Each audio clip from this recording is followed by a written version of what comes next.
Según la leyenda, Pitágoras estaba tan emocionado ante este descubrimiento que concluyó que todo el universo estaba construido con números.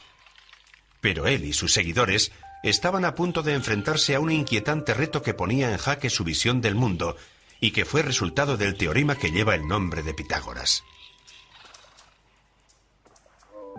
Cuenta la leyenda que uno de sus seguidores, un matemático llamado Hipasis, se dispuso a encontrar el largo de la diagonal de un triángulo rectángulo cuyos dos lados medían una unidad. Según el teorema de Pitágoras, el largo de la diagonal era un número cuyo cuadrado era 2. Los pitagóricos asumieron que la respuesta sería una fracción, pero cuando Hipasis intentó expresarlo a su manera, hiciera lo que hiciera, no consiguió demostrarlo. Acabó por darse cuenta de que su error fue el asumir que el valor sería una fracción, lo cual era erróneo.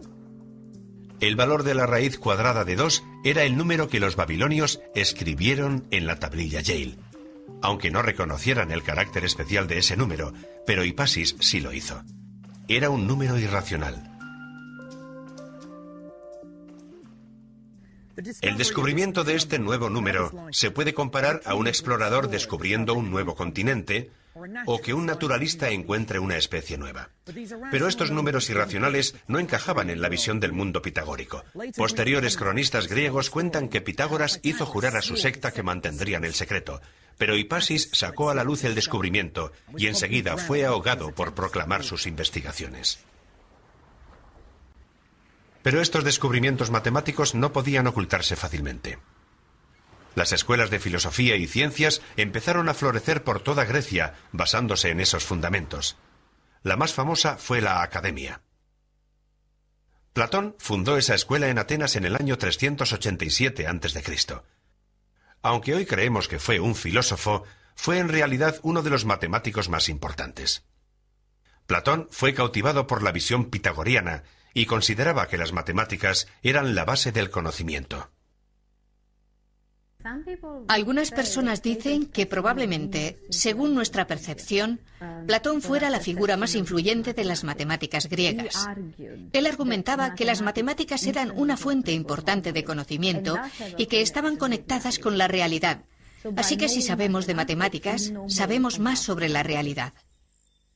En el diálogo Timeo, Platón propone la teoría de que la geometría es la llave para desentrañar los secretos del universo, una opinión que muchos científicos creen hoy en día. En efecto, la importancia que Platón daba a la geometría está representada en el cartel que había sobre la Academia.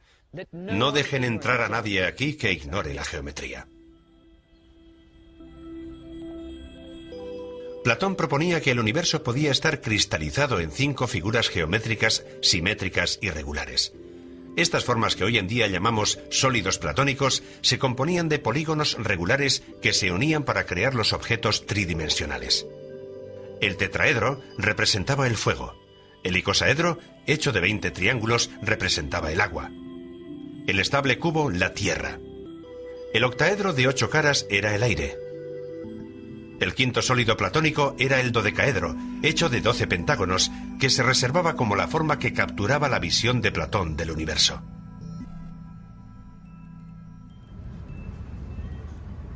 La teoría de Platón tuvo una influencia sísmica y siguió inspirando a matemáticos y astrónomos durante 1500 años.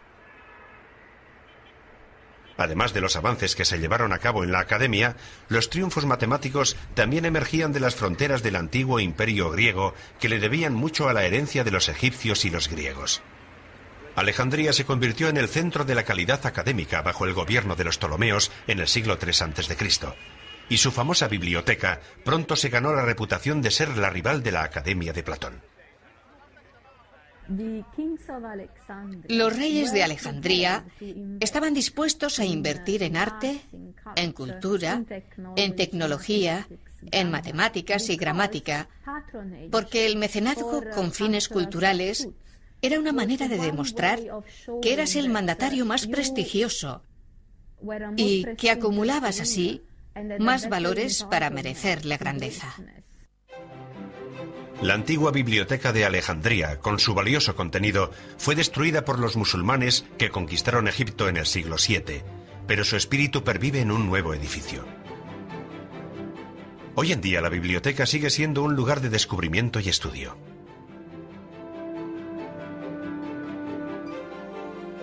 Los matemáticos y filósofos acudieron en masa a Alejandría, empujados por su sed de conocimiento y en su búsqueda de la calidad. Los mecenas de la biblioteca fueron los primeros científicos profesionales, individuos a los que se les pagaba para dedicarse con devoción a la investigación. Pero de todos aquellos pioneros, mi héroe fue un enigmático griego llamado Euclides. Sabemos muy poco de la vida de Euclides, pero sus grandes logros fueron como cronista matemático. Sobre el año 300 a.C., escribió el libro de texto más importante de todos los tiempos, Los Elementos. En Los Elementos podemos encontrar la culminación de la revolución de las matemáticas que había tenido lugar en Grecia. Se basa en una serie de supuestos matemáticos llamados axiomas. Por ejemplo, una línea se puede dibujar entre dos puntos cualquiera.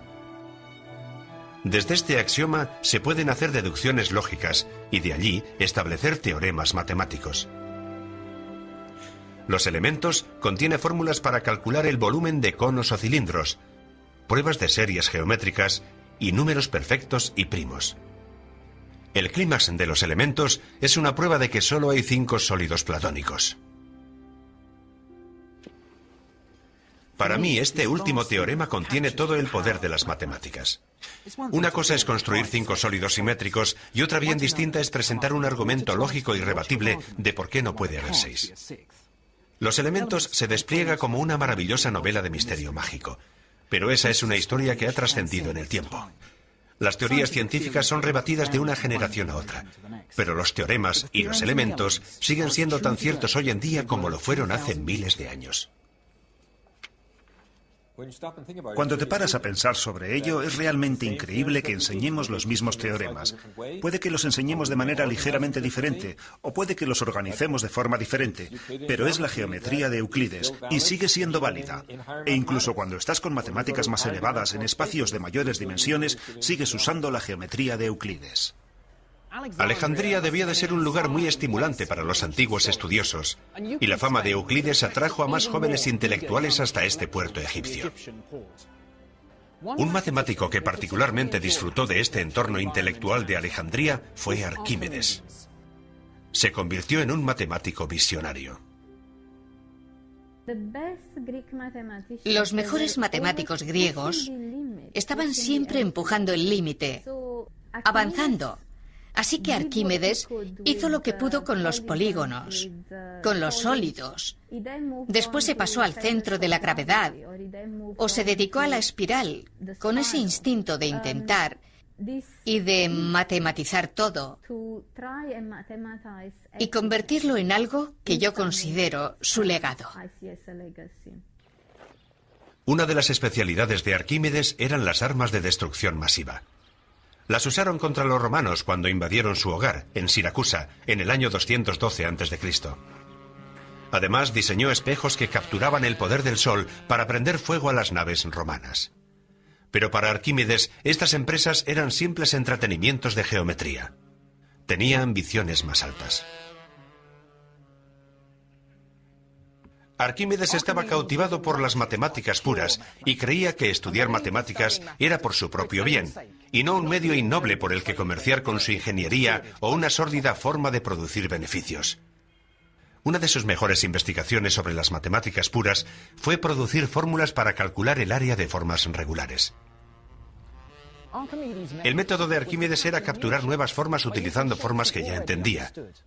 Por ejemplo, para calcular el área de un círculo, lo encerraría dentro de un triángulo. Y después, al doblar el número de lados del triángulo, la forma encerrada se iría acercando cada vez más al círculo. Y en efecto, algunas veces llamamos al círculo un polígono con un número infinito de lados. Pero al estimar el área del círculo, Arquímedes estaba consiguiendo el valor de pi, el número más importante de las matemáticas.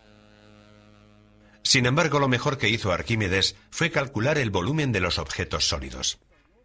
Encontró una forma para calcular el valor de una esfera al cortarla en rodajas, y cortarlas de forma parecida a un cilindro. Después sumó los volúmenes de las rodajas para conseguir el valor de la esfera. Pero su obra maestra fue ver lo que pasaba si iba cortando las rodajas cada vez más y más finas. En el límite, la aproximación es casi un cálculo exacto. Pero fue el compromiso de Arquímedes con las matemáticas lo que acabaría siendo su perdición. Un día Arquímedes estaba contemplando un problema sobre círculos que había trazado en la arena, cuando un soldado romano le abordó. Arquímedes estaba tan absorto en su problema que insistió en que le dejara acabar su teorema. Pero el soldado romano no estaba interesado en el problema de Arquímedes y le mató allí mismo. Incluso ante la muerte, la devoción de Arquímedes por las matemáticas no flaqueó.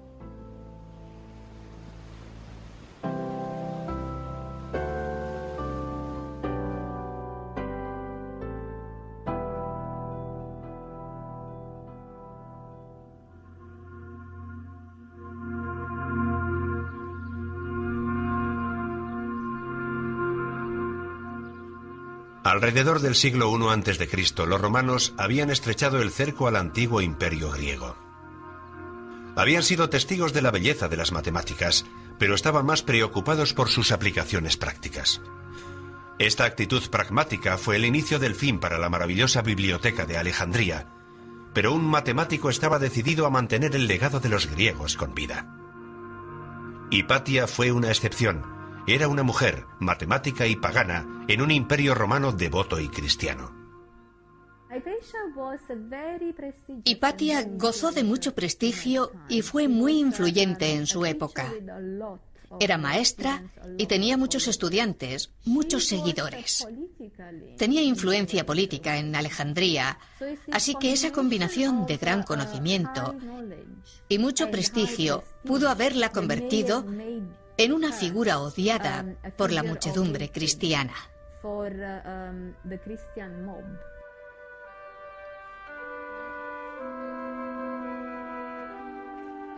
Una mañana durante la Cuaresma, Hipatia fue sacada de su carruaje por una ferviente masa de cristianos y fue conducida a una iglesia.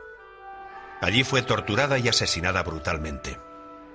Las dramáticas circunstancias de su vida y muerte han fascinado a generaciones posteriores.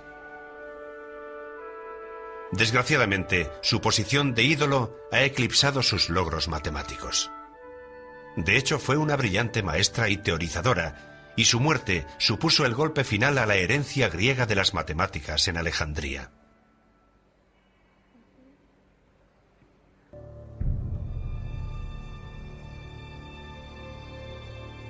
Mis fascinantes viajes me han llevado a descubrir la pasión y la innovación en el mundo de los primeros matemáticos. Los descubrimientos hechos por aquellos pioneros en Egipto, Babilonia y Grecia son los fundamentos en los que se basa mi materia hoy en día. Pero este es solo el principio de mi odisea matemática. La siguiente parte de mi viaje transcurrirá por Oriente, en las profundidades de Asia, donde los matemáticos escalaron las más grandes alturas en busca de su conocimiento. Con esta nueva era llegó el nuevo lenguaje del álgebra y los números. Pero será mejor que se lo cuente en el próximo capítulo de la historia de las matemáticas.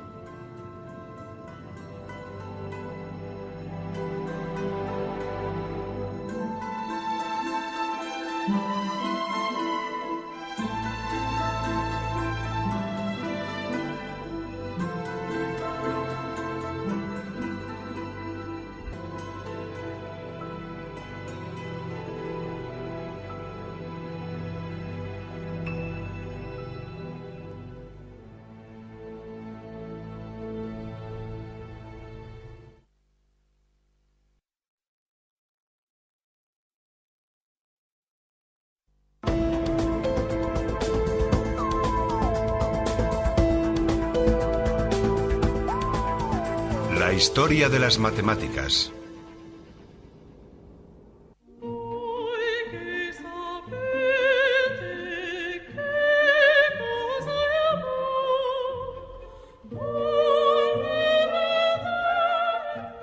Estoy paseando por las montañas de la luna.